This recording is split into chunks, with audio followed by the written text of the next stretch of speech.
Welcome back, everyone. For today's video, we are going to be taking a look at the third round of the Battle of the Generations, featuring the famous YouTuber and aspiring Grandmaster candidate Levy Rozman, who's playing against the seasoned, really strong Grandmaster Pia Cramling from Sweden.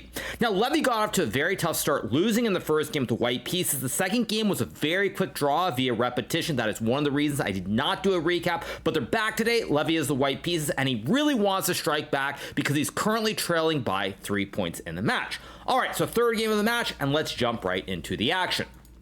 So Levy starts with the move c4, playing the classic English opening here. I do believe that c4 is probably the best first move that fits Levy's style. The English tends to lead to a lot of dynamic and imbalanced positions, and I think that for a player like Levy, who's more of a tactician than a positional player, this is something that really is a good idea. So Levy opens with c4. Pia plays move e5, and now we get the move knight c3. We have bishop to b4, and here Levy plays move queen c2. Now this move is a little bit surprising from Levy. Knight to d5 is generally considered to be the best move here, and after bishop to e7, white can play this move d4, and the position becomes very dynamic in a hurry. Now I do believe that I myself have had this position after bishop b4, knight to d5 in a couple of open turns. I didn't do a lot of research before this video, so I can't name the games right off the top of my head, but this is a position that I've had, and I do remember that knight d5 is generally considered to be the best move, and actually now I look at the engine, it also says knight d5 is best. So Levy instead plays move queen c2, we get knight to f6, and now we have the move knight f3, and here we've reached a little bit of a transposition. Now, normally the way that you would reach a position like this is after something like knight to f6, knight f3, knight c6, queen c2, and bishop b4, and I do believe this position after e3 was played in the famous World Championship match between Ding Liren from China and Jan Nepomniachtchi from Russia. However, in this order, with queen c2, knight f6, knight f3 being played, now Pia is able to play the move queen to e7, guarding the pawn on e5, and she does not actually intend to put the knight on c6. She's probably going to play for c6 or d6, but something where you don't bring the knight out right away. So after queen to e7 here, we now get this move a3 from Levy. Pia trades, and she goes for the move e4, kicking the knight from f3 very early. Levy goes knight d4, we get the move d6, an important move to develop this bishop on the diagonal, but additionally, if you play a move like b6, white can go knight to f5 here, forking the queen on the pawn, and all of a sudden, black is very close to losing. If you move the queen, you lose the pawn. If you go to f8, now there's queen e5, king d8, and even something like d4 followed by bishop g5, and white has an excellent position. So we get d6. Levy plays the move g3 here, and now we get the move c5, knight to c2, knight c6, bishop g2, and both sides castle out of the center of the board. Now at this point, we've reached the middle game here. White has the two Bs, or the bishop pair. Now you will notice the bishops are very passive at the moment, but in the long run, Levy is hoping to play either d3 or f3 potentially to open up diagonals. Let's just say a6, d3, for example, say bishop d7. White can bring the bishop to g5. Additionally, white can also go for b3 with the idea of bishop to b2, and suddenly there's a lot of pressure on both of the diagonals. On top of that, the other thing that white can do is play f3 at some point to open up this scope, and you still have d3 or b3, and if you can activate the two Bs, white should get a big advantage. So after castles, Pia Cramling plays move queen to e5 here after a 12-minute thing, and this is an excellent decision. Now, Pia here is showing her class. She might be past her prime, a little bit older than Levy, and I think that's a bit of an understatement, but she shows how good her fundamental understanding is, because in this position, when she uses 12 minutes, she is out of theory. But because she has such a good positional understanding, she plays this move and understands the inherent danger if she simply tries to wait around. If Levy can get the two Bs here, let's just set up a random position like this, for example, rook e8, and now f3, suddenly the diagonals are opening up. You've got the rooks on e1 and f1, and black is actually in all kinds of trouble here. So when she goes queen to e5, Levy has to make a decision. Does he want to trade the queens or not trade them? Now, Levy doesn't really have a very good choice in terms of whether to trade queens or not, but do you want to take on e5? Now, Levy does ultimately trade. I actually thought during the game that b3 was a little bit better here, because even though black can trade and give you the double pawns here on c4 and c3, you still have ideas to go bishop g5 or bishop f4, just a sample line, a6, bishop f4, rook d8, and rook a d1, and all of a sudden these pawns on e4 and d6 are under massive pressure, and white should be quite a bit better. So if Levy had played b3 and got to position like this, for example, let's just say black goes h6, rook d1, and bishop e6, which is the top computer line. I think after rook takes d6 here, white is up a pawn and has a very, very pleasant position here. And in fact, I think that after b3, I don't even know if Pia would have traded the queens. I think there's a very good chance she would have played the move queen to h5 here, trying to play bishop h3 and knight g4 to attack Levy's king on g1. And white still maintains a very tiny advantage after bishop b2. Instead, Levy decides here to trade the queens, and this is a move that I honestly think Levy played because he's played a lot of blitz, and he kind of underestimates Pia's response to the queen trade. Now, queen e5 is a move that you play in 5 seconds in a blitz game. Levy did use a bit of time before trading the queens, but I really don't think it's the best move, primarily because of the response which Pia correctly plays, which is to take with the pawn, putting the pawns on e5 and e4. Now, you're probably thinking, ew, they're double pawns, terrible move. However, black has some great ideas here. Let's just say white goes e3 to stop knight to d4 with the bastion. Now you have knight to a5, and suddenly white is going to lose this pawn on c4 or a pawn on b3 and end up in loads of trouble. So white can't really play e3 to stop knight d4, and if you can't stop knight d4 in this position, then black should be completely fine because these knights in the center are very, very well placed. So Levy goes for the move b4 here, trying to open up some diagonals. Very good move from Levy. He understands that what he has to do is react very quickly, try to put pressure on the pawns in the center, try to open up the diagonals immediately, and this move makes a lot of sense. Now here Pia plays move bishop to e6, a very natural developing move, targeting the pawn on c4, and Levy plays move d3, protecting the pawn on c4, but additionally hoping to open up the long diagonal for the light square bishop. So in this position, we now get the move pawn takes pawn, and here Pia plays move rook f d8. Now the computer doesn't love this move. It actually prefers e4 a little bit more, trying to break up this pawn chain on d3 and c4, but rook f d8 is also a very sensible move from a human perspective as you target the pawn on d3. Now, my big sort of complaint or not big complaint or but my one criticism of this from Levy is that he's ending up in another position where it's becoming very, very technical. It's an end game.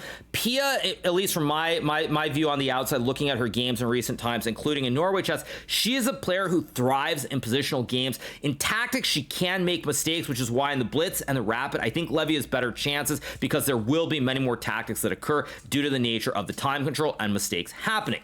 But in this game, much like the other games, it's turning into a positional battle here, and even though Pia's past her prime, you don't suddenly lose your class. You don't suddenly forget how to play chess. I would actually give another example from the tournament I'm currently competing in here in St. Louis, which features the famous world champion Garry Kasparov, where if Gary gets a position and there are no flash tactics, something that is to calculate long sequences of lines, he can still play at a 2700 plus level because you simply don't lose all those years of practice and memorization and just the feel for the game of chess. So back to Levy's game against Pia. After rook d8, we got pawn takes pawn, rook takes pawn, and now Levy plays knight to b4, trying to get rid of this knight, but additionally, now we're going to end up in a situation where he's at two b's on the diagonals, and if anybody is better here, it is white. Now, the one great thing for Levy about this with this position is that unlike in the first game where he had an advantage, but there were many pieces on the board, here it's going into a situation where there is zero risk. So at this point, Levy cannot lose the game pretty much no matter what he does. It's only a question of whether he can grind out a win or whether the game will end in a draw. And when you're playing for two results, generally that is the dream in chess, because when there's no risk of losing, you can relax, just focus on finding the best moves, and it's very easy to play, versus a 3-result game where you can win, draw, or lose, and there's a lot of imbalance, a lot of volatility, and you really never know what's going to happen. So Pia plays rook b3. We get the trade of the knights on c6, and now Levy plays the move rook to e1, another good move. He does not take the pawn on c6 right away, because if you take right away, now after rook to c8, apparently white is still better with this move rook to d1, because if black takes the bishop, you get the classic ice skater checkmate. King gets stuck on the back rank, so black should play h6, creating the classic Lufthansa for the king, and after rook to d6, knight e8, I guess takes, or apparently white's supposed to sack the rook. White apparently has some kind of advantage in this position, but frankly, this is way too deep and very, very hard to play and or understand because tactics are happening here. And in this position, you're generally thinking, well, you have the two bishops, just play simple chess. So rook e1 is played, completely reasonable move as you target both the pawns at the same time. Additionally here, you'll notice that if you were to take and say go back to g2, black could take this pawn on c4, hitting the rook and the pawn at the same time. And so when you go rook e1, you target both pawns, but now bishop takes c4 will be an empty threat as there is no rook on the f1 square. So Pia plays rook c8, Levy takes, we get knight to d7, and now we have this move rook back to e1 being played by Levy. Now at this point, You'll notice the bar is giving white a very tiny advantage, not a whole lot, but as I mentioned before, it's a very easy position to play. It really comes down to these queenside pawns and whether white can activate these bishops on the diagonals. So Levy goes bishop to e3, another very normal move, hitting the knight on c5 here, hitting the pawn on a7, and here Pia makes a slight inaccuracy with the move knight to d3. Now, the computer actually likes knight to a4 a bit more, because if white were to take here, now you can play c5. And the main difference with this position versus the game is that you'll notice that, let's just say you go rook b1, and we get bishop takes c4, takes. This white pawn on a3 is stuck. It cannot move up the board in this position, so now black has a free hand to start pushing the c pawn down the board. Whereas in the game, when we get to move knight to d3, we have rook to b1 and bishop takes c4, and we get trade in this position. If Levy were to take on a7 here, you'll notice that the knight on d3 actually looks very good because you're protecting the queening square if you start pushing the pawn. But here, pushing the pawn would actually be a severe mistake, because after a4, c4, a5, c3, a6, c2, bishop to e3, white is actually winning as the bishop covers all the squares on this light square diagonal. So say you were to make a queen here, white can take. If you take with a knight, now there's a7 followed by a8. White protects the queening square. You also, of course, have the 90-degree right triangle, and white will win the game. So it's somewhat counterintuitive when we look at this position that knight d3 isn't the best move and knight a4 actually is better, because knight d3 does make a lot of sense, because when you capture the pawn, you figure the knight will protect this queening square on c1. So knight a4 would have been better, but knight d3 is played, and now Levy goes rook b1, we get takes, and here Levy plays move rook takes b3. Now this move in and of itself is not necessarily a mistake, but Levy should have played the other sequence with bishop takes a7 first, and this is a very nuanced situation. The reason is that bishop takes a7 can potentially induce black to play rook a8, attacking the bishop, and now after trade and the move rook to b1, white has a slight advantage here. If you go bishop to a4, white can play rook to b7, keeping the two bishops on the board in this position. The knight and the bishop are a little bit loose here. There are a lot of tricks like bishop d4, bishop to e4 looming, and with all these tricks on the diagonals here, I just realized I've drawn a wrong arrow here. With all the bishops on these diagonals here, white is actually doing very, very well.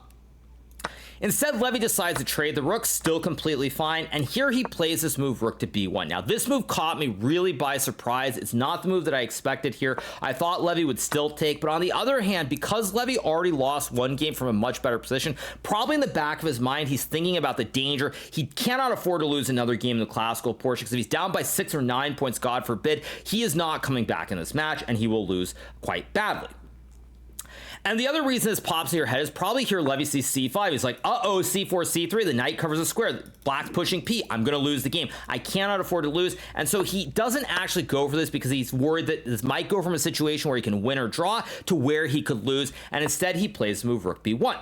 Now Pia plays move bishop to e6, and this is the problem with this move from Levy, is Pia's moves just become a little bit too easy. There's really no other square to put the bishop on. Maybe you can go to a2, but bishop e6 makes a ton of sense. Bishop guards the rook, and now you have a very clear-cut concept of simply pushing c5, c4, c3, c2, c1. So here Levy plays move bishop e4, and this is more or less a move which is essentially offering a draw here, because now Pia only has one move that makes any sense, which is knight to e5. Levy now takes on a7, but after knight to c4, you're attacking the pawn on a3, and white's advantage is pretty much completely gone. Now, Levy spends a bit of time here before playing his next move, but there's really only the question of whether to play rook a1 or not. If you play rook a1, the game goes on. For example, let's say rook a1, black can now play rook a8, bishop c5, and maybe a knight d2 idea. You worry about some knight b3s here. Position is likely going to lead to a draw. White is actually better here after takes, rook c8, and rook to d1. But again, as I mentioned earlier, Levy's probably a little bit on edge. He lost already once. When your confidence is a little bit lower, it's hard because you feel like the advantage is slipping away, and you don't really want to take that risk. Now, after bishop to c5, black should go bishop to d5. White should play something like bishop c2, knight d2, and now after f4, you can kind of jettison this pawn on h2 here and start pushing p up the queen side. But again, you're down a pawn here. You don't know for sure if the pawn is getting all the way to a7, and even in this position, computer does not give black much of white much of an advantage.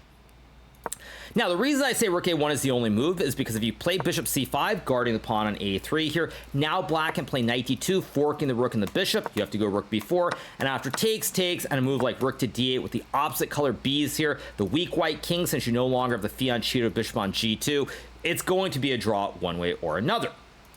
So what else can you do here? You could also go a4, but it leads to the same thing with knight to d2 followed by the trade. Black can even go c5, c4, c3. And if anybody is better here, it should be black. So Levy has a choice here, and at the end of the day, he decides to play it safe here. He plays this move, rook to b8 here. We get the trade, knight takes a3, bishop takes c6, and after knight to c4, the game ends in a draw here. I believe that Levy or Pia, I forget which one, I think it was Pia, offered a draw after knight to c4 in this position, and Levy accepts the draw, because here, even though white has the two b's, both players have 3 pawns on the same side of the board, not a whole lot is happening, no major weaknesses, and why do you want to waste more time in a position that is going to end in a draw no matter what? So with that, the game ends in a draw. This means that now Levy is currently behind, still by 3 points. He lost the first game. He's drawn games 2 and 3. Tomorrow, Pia Cramling will have white in the 4th and final classical game. I have no doubt she's going to try to press Levy. She probably wasn't very happy with the quick draw in the second game, so she's going to probably go for it, try to put this match away if she can, but it's going to be very exciting to see what happens tomorrow.